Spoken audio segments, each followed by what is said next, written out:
नमस्कार, मनी गुरु देख रहे हैं आप और आपके साथ मैं हूं स्मिता रिशाल। एसआईपी के जरिए निवेश से आप आराम से अपना जो वेल्थ क्रिएशन है वो कर सकते हैं, लेकिन जरूरी नहीं है कि वो एसआईपी सिर्फ इक्विटी में ही हो, बल्कि बॉन्ड एसआईपी से भी आप एक स्टेबल और बड़ा कॉर्पस बना सकते हैं। तो क्या है बॉन्ड एसआईपी और ये इक्विटी एसआईपी से कितनी अलग है? किन निवेशकों के लिए इक्विटी एसआईपी सही है और किसे बॉन्ड एसआईपी में करना चाहिए निवेश? दोनों एसआईपी का जो परफॉर्मेंस है वो एक दूसरे से कैसे अलग होता है और क्या वेल्थ क्रिएशन के लिए दोनों एसआईपी का बैलेंस आपके लिए रहेगा बेहतर? जानेंगे हमारे आज के इस शो में हमारे साथ हैं फुल सर्कल फाइनेंशियल प्लानर के फाउंडर कल्पेश आशर, साथ ही फिनसेव की फाउंडर मृन अग्रवाल भी इस वक्त हमारे साथ हैं। आप दोनों का बहुत स्वागत है हमारे साथ इस शो पर। और सबसे पहले कल्पेश जी, मैं आपसे ही शुरुआत करना चाहूंगी कि ये बॉन्ड एसआईपी अगर किसी को नहीं पता तो यहीं से समझाइए कि ये बॉन्ड एसआईपी क्या है, कैसे ये काम करता है, और साथ में ये कि ये जो इक्विटी एसआईपी है उससे बॉन्ड एसआईपी कैसे अलग है। जी, जैसे हम एसआईपी तो एक बहुत ही बहुचर्चित और आई थिंक उसे समझाने की भी ज़रूरत नहीं है कि एसआईपी कैसे चलती है। तो जो मेन डिफरेंशियल है वो बॉन्ड एसआईपी की जगह पे let's use the word debt based SIP अगर हम कहते हैं जिसे, तो वो जो डेट बेस्ड एसआईपी है उसका जो माध्यम है, उसका जो सोर्स है वो इक्विटी बिल्कुल नहीं है, और इसका जो सोर्स है वो फिक्स्ड इनकम असेट क्लास में होता है। तो यहाँ पर जो भी निवेश होता है, जैसे फंड मैनेजर्स हो गए या जो भी बॉन्ड हमको ऑफर करते हैं, उनका जो दायरा होता है सिलेक्शन का वो फिक्स्ड इनकम इंस्ट्रूमेंट्स में होता है, यानी कि बॉन्ड्स में होता है, कभी कभी ट्रेजरी बिल्स में होता है, गवर्नमेंट पेपर्स में होता है। तो ये सारे जो फिक्स्ड इनकम के जो एक जरिए हैं, वहाँ पे जो प्लेटफॉर्म है या जो फंड हाउसेज हैं वो निवेश करते हैं, और हम निवेशक वहाँ पे अपनी एसआईपी यानी कि सिस्टमैटिक इन्वेस्टमेंट प्लान एक डिसिप्लिन के तौर पे चलाते हैं। तो इक्विटी और जो डेट बेस्ड या बॉन्ड एसआईपी कहते हैं वो बिल्कुल डिफरेंशियल है, और ईस्ट वेस्ट समझ लीजिए वैसे इनका डिफरेंस है, और रिलेटिवली भी इनका कोई रिलेशन नहीं होता है। इकोनॉमी के तौर पे यस, इकोनॉमी अफेक्ट करती है, लेकिन वो हम यहाँ पे डिस्कस नहीं कर रहे हैं। अब जब हम बॉन्ड एसआईपी की बात करते हैं स्मिता जी, तो इसमें हम ये कहना चाहते हैं कि हम एक नियमित तौर पे कॉर्पोरेट बॉन्ड्स में या एक गवर्नमेंट बॉन्ड्स में कैसे अपना नियमित निवेश रख सकते हैं, जिससे हमारा पोर्टफोलियो डाइवर्सिफाई हो, हमारे गोल्स अचीव हो, और हमें एवरेजिंग का भी फायदा मिले। तो जैसे इक्विटी का जो एक मूलभूत जो एक रूल है, फ्लेवर है, वो होता है रुपी कॉस्ट एवरेजिंग, कि हमें हर एक तय की हुई तारीख पे हमें वो यूनिट्स मिलते हैं जो मार्केट के हिसाब से होता है। यहाँ पे जो होता है पैरामीटर जो होता है वो होता है इंटरेस्ट रेट्स का, क्योंकि जो कॉर्पोरेट बॉन्ड्स हैं वो पूरा दारोमदार जो उनका होता है वो होता है इंटरेस्ट रेट्स के ऊपर। तो व्हेनेवर यू डू एक एसआईपी बॉन्ड या डेट में आपको इंटरेस्ट रेट का जो फ्लक्चुएशंस है उसको कैप्चर करना होता है। रिस्क इसमें कितना है, इसमें अल्टीमेटली रिटर्न्स पे कितना फर्क पड़ता है, वो हम एक अलग सेगमेंट में बात कर सकते हैं। लेकिन डिफरेंशियल ये है कि एक ईस्ट है तो दूसरा वेस्ट है, और इसमें इक्विटी का समुंदर है तो वहां पे फिक्स्ड एसेट्स का समंदर है। बिल्कुल। और मृन, जो ये फिक्स्ड एसेट का समंदर है ना, ये इतना कॉम्प्लिकेटेड है कि कई बार लोगों को समझ ही नहीं आता कि वो एक्चुअली में निवेश कर कहाँ रहे हैं, और दूसरी ये बात कि उस पर कैसे उनको इंटरेस्ट मिल रहा है, उनका पैसा कहाँ जा रहा है, क्योंकि इक्विटी में उनको कहीं ना कहीं साफ साफ दिखता है, लेकिन बॉन्ड थोड़ा सा कॉम्प्लिकेटेड है। तो आप बॉन्ड वर्सेस इक्विटी एसआईपी को कैसे थोड़ा सा सिंप्लीफाई करके बताएंगी मृन? तो नमस्ते स्मिता। तो सबसे पहले कि जैसे कि कल्पेश ने बताया कि इक्विटी सिप तो हम सब ही जानते हैं कि इक्विटी सिप क्या होता है, उसमें आप स्टॉक मार्केट में इन्वेस्ट करते हैं। बट जो बॉन्ड का जो सिप होता है, जो प्लेटफॉर्म्स के जो काफी बॉन्ड प्लेटफॉर्म्स जो ऑफर कर रहे हैं, तो इसमें बेसिकली तरीका ये है कि बेसिकली आप साइन अप करते हैं, एंड जो बॉन्ड प्लेटफॉर्म है वो हर महीने आपका अमाउंट एक बॉन्ड में डालता है। उनके पास एक पूरे सेट ऑफ बॉन्ड्स की लिस्ट रहती है, जिसमें से वो चूज करके उसमें आपका पैसा डालेंगे। इसमें एक्चुअली कोई लॉक इन नहीं है, आप कभी भी निकल सकते हैं। Now there are two strategies. उसमें सबसे बड़ी स्ट्रैटेजी है हाई यील्डिंग स्ट्रैटेजी, और दूसरी जो है वो है कैपिटल प्रिजर्वेशन वाली स्ट्रैटेजी।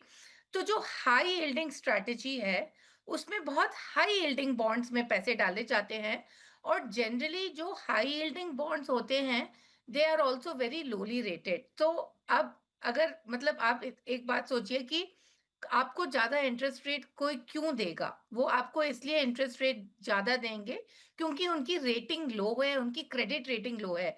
क्रेडिट रेटिंग लो होने का मतलब ये है कि डिफ़ॉल्ट का रिस्क भी है, तो इसीलिए वो लोग आपको ज़्यादा इंटरेस्ट दे रहे हैं। तो ये हुई हाई यील्डिंग स्ट्रैटेजी। इसमें जो बॉन्ड की रेटिंग रहती है, वो काफ़ी लो रहती है, A- टू ट्रिपल B-। अगर हम देखते हैं तो जो म्यूचुअल फंड्स में जो डेट के पोर्टफोलियोज होते हैं, उसमें typically A and above rated bonds रहते हैं, और ये जो स्ट्रैटेजी है उसमें आपको काफी हाई रिटर्न्स मिल रहे हैं 10 से 12% तक। अब दूसरी स्ट्रैटेजी जो है वो है कैपिटल प्रिजर्वेशन स्ट्रैटेजी, जिसमें they are investing in AAA to AA rated bonds. Of course this is safer. इसमें रिटर्न करीब 7.5 से 9.5% तक का रिटर्न आ रहा है, एंड इसमें फोकस है कैपिटल प्रिजर्वेशन। सो बेसिकली जब हम इक्विटी में इन्वेस्ट करते हैं तो हम एवरेजिंग आउट के लिए इन्वेस्ट करते हैं, बट जो हम डेट में इन्वेस्ट करते हैं वो हम इंटरेस्ट रेट को बेसिकली एवरेज आउट, एक अच्छा एवरेज इंटरेस्ट रेट हमारे पोर्टफोलियो में बने, उस वजह से हम बॉन्ड एसआईपी करते हैं। तो फर्क ये है, रिस्क में बहुत ज्यादा फर्क है।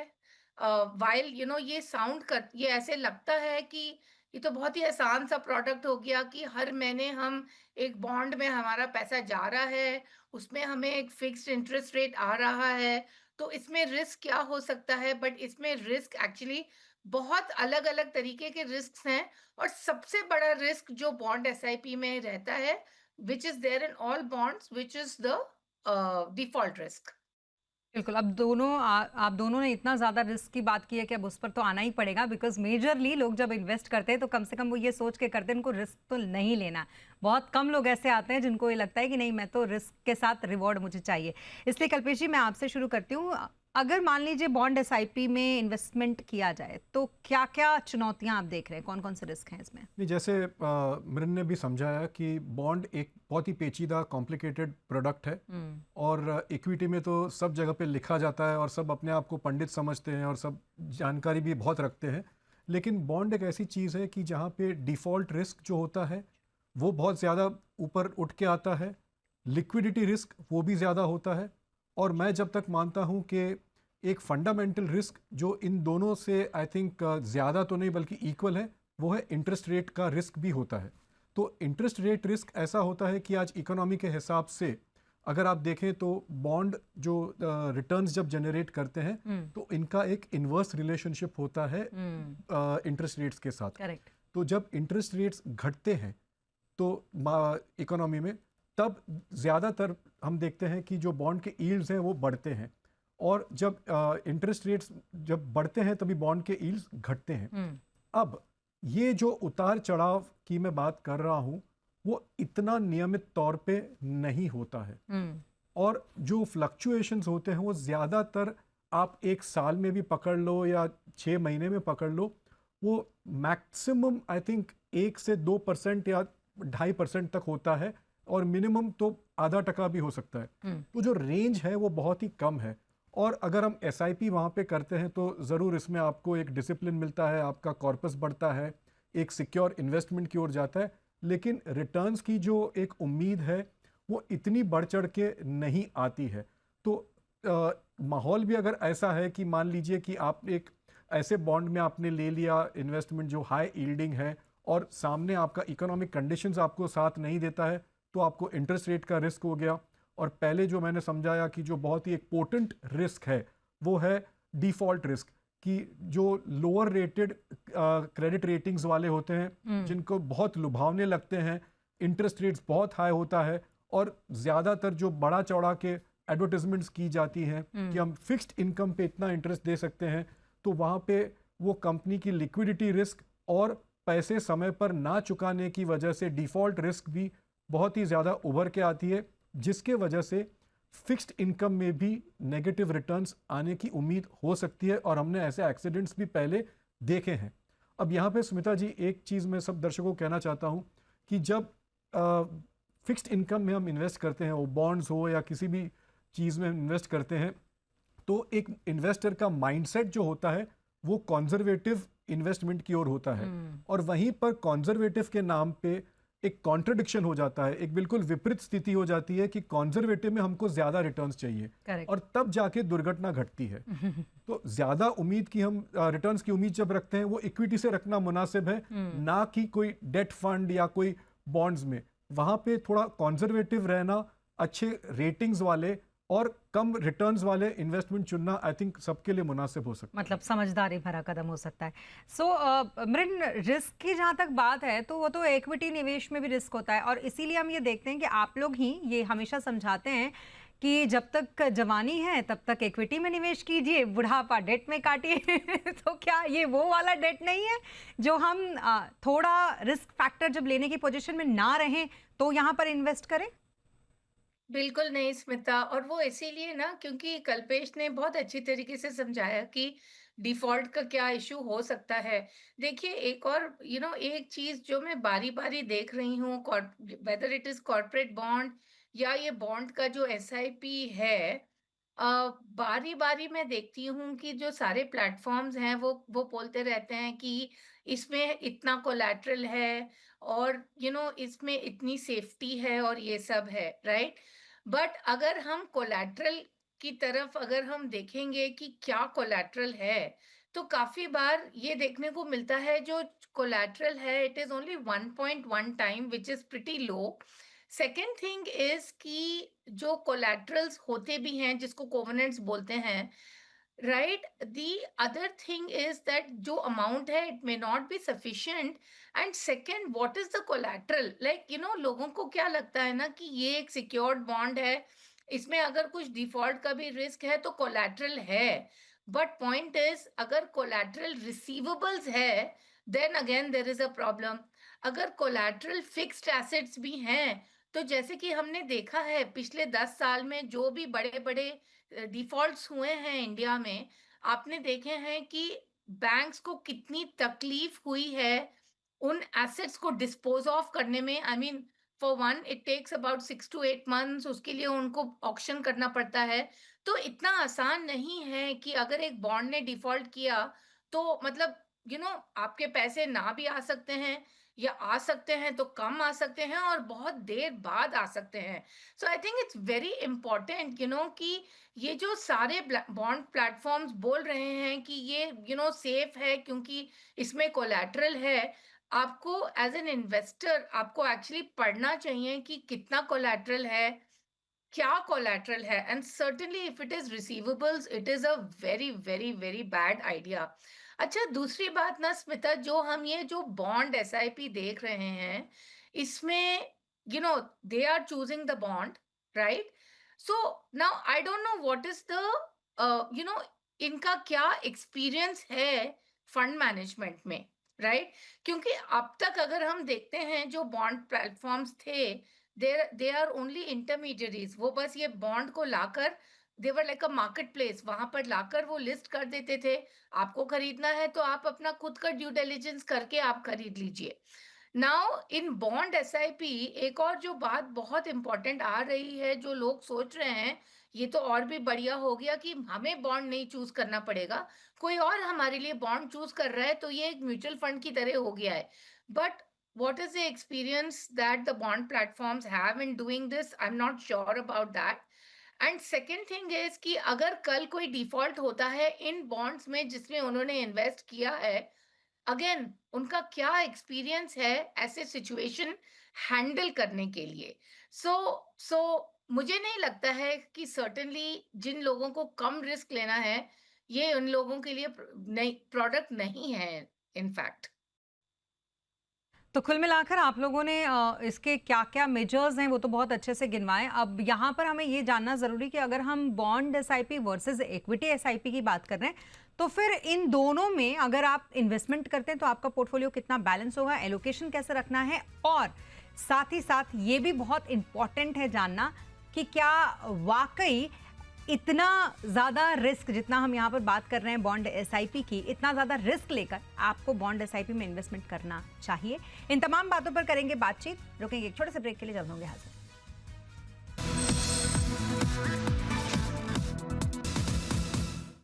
और ब्रेक के बाद एक बार फिर आपका स्वागत है। Equity SIP versus bond SIP, इसी पर कर रहे हैं हम बातचीत। हमारे साथ मृण अग्रवाल और साथ ही कल्पेश आशर लगातार बने हुए हैं। अब कल्पेश जी, हमने इतनी सारी बातें तो जान ली, समझ ली बॉन्ड एसआईपी के बारे में और साथ ही इक्विटी एसआईपी के बारे में भी। अच्छा, इक्विटी एसआईपी पर हम बात इसलिए कम कर रहे हैं, ये दर्शकों के लिए है क्योंकि ये बहुत ही नोन फेज है। आप बहुत अच्छी तरीके से इक्विटी एसआईपी को जानते हो। हम कंपेयर कर रहे हैं यहाँ पर इक्विटी एसआईपी के साथ आपकी बॉन्ड एसआईपी को, और हम ये करने की कोशिश करें कि आप कैसे इन दोनों को मिलाकर इन्वेस्टमेंट कर सकते हैं।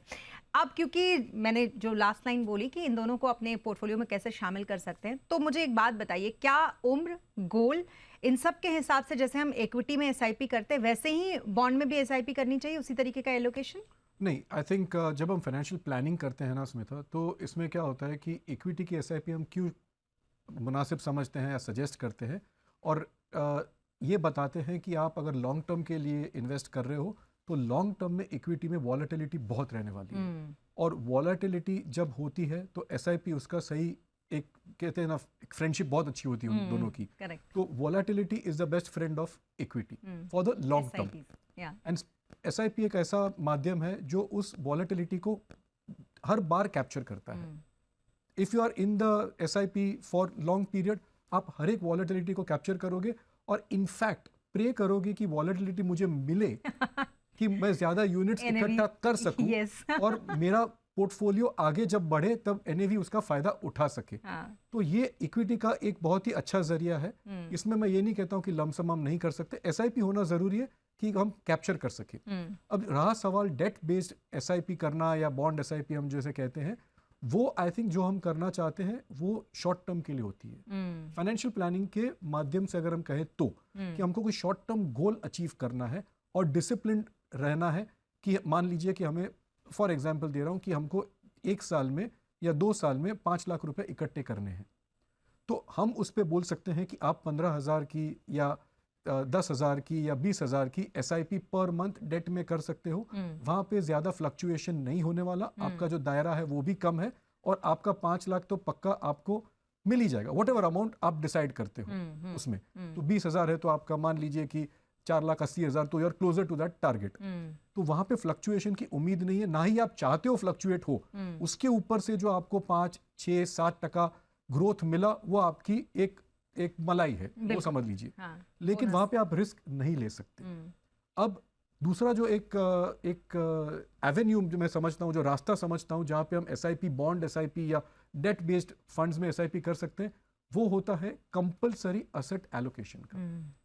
कि हम किसी को कहते हैं कि अगर 70% तुम्हारा इक्विटी में है या 60% है, 20% डेट में होना चाहिए, तो आप लमसम भी डाल दो और थोड़ा थोड़ा अमाउंट अपनी कंटिजेंसी के लिए या शॉर्ट टर्म गोल के लिए डेट में डालते रहो। कंटिजेंसी फंड या इमरजेंसी फंड जो आपातकालीन परिस्थितियों के लिए होता है, वहां पर भी एक कॉर्पस जमा करने के लिए हम डेट बेस्ड एसआईपी कर सकते हैं। करेक्ट। तो काफी यूजफुल है, लेकिन लॉन्ग टर्म के लिए श्योरली इक्विटी एसआईपी रेस में आगे होती है।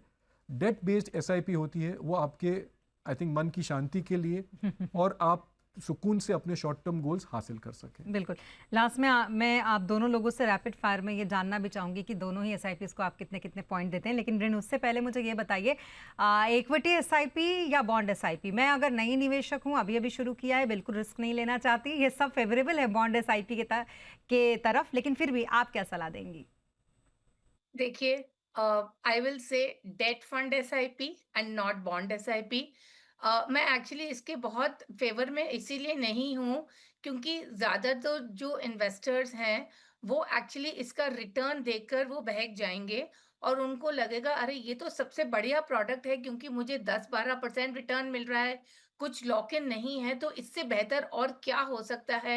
एक गारंटीड एक प्रिडिक्टेबल कैश फ्लो भी है इसमें। So certainly, I'm not in favor of bond SIP, yeah, whether it is new investor or any investor, क्योंकि स्मिता, एक्चुअली हमने देखा है कि जब भी बॉन्ड्स में डिफॉल्ट हुए हैं, then it's like a rippling effect which goes across the bond markets, right? So I am not in favor of this at all. अगर कोई इंसान है जो बहुत हाई रिस्क लेकर ये करना चाह रहा है तो वो कर सकते हैं, but they should be ready for default. I will say अगर आप न्यू इन्वेस्टर हैं, आप अपने गोल के हिसाब से इन्वेस्ट कीजिए। अगर आपका शॉर्ट टर्म का गोल है, certainly debt fund SIPs, you have short duration debt funds, many other funds जिसमें अच्छे से फंड मैनेजर रिस्क मिटिगेशन कर रहे हैं। देखिए, एक और बात मैं कहना चाहूंगी कि जो ये बॉन्ड एसआईपी है, इसमें there is no talk of any risk mitigation at all.